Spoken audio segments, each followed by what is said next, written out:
无线机扫的安装使用方法，先打开手机的这个浏览器啊，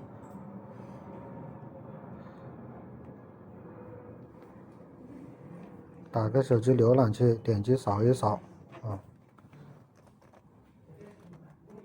扫一下这个二维码，扫了二维码之后，它要访问啊，它就出现这么一个识别状态，访问，点击访问，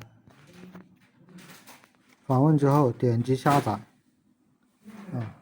立即下载。它下载的时候要等一会儿啊，有一段时间。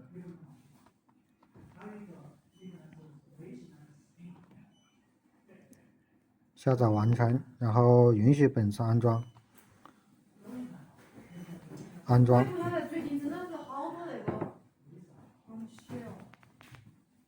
现在正在安装中，安装成功，打开。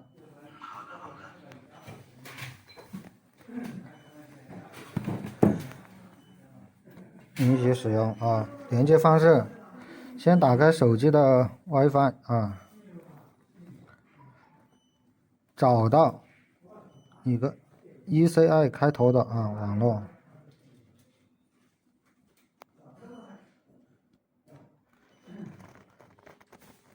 找到一个ECI 开头的网络信号，它的密码就是这个信号的前3位加后7位数字啊。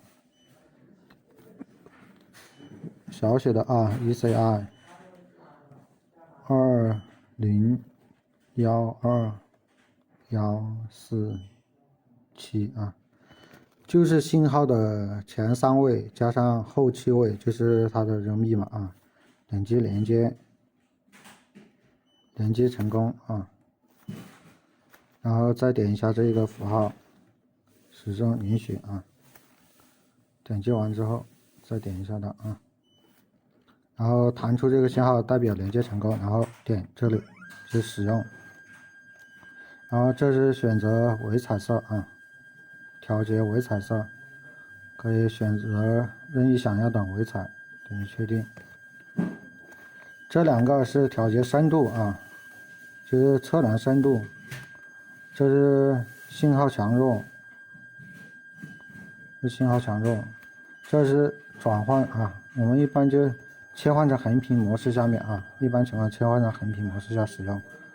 增益就是信号强弱，建议一般调到个36就可以了啊，调节到36就可以。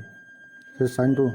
而使用过程中，这是冻结键啊，冻结就暂停，这是启动 ，OK。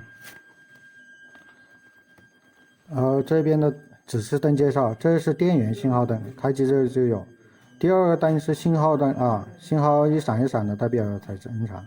第3个灯是充电指示灯，插起充电器才会响啊。第4个灯亮红灯的时候就代表电弱了，绿灯的时候就电比较满。也可以现在这绿灯就表示电比较满了啊。长按关机。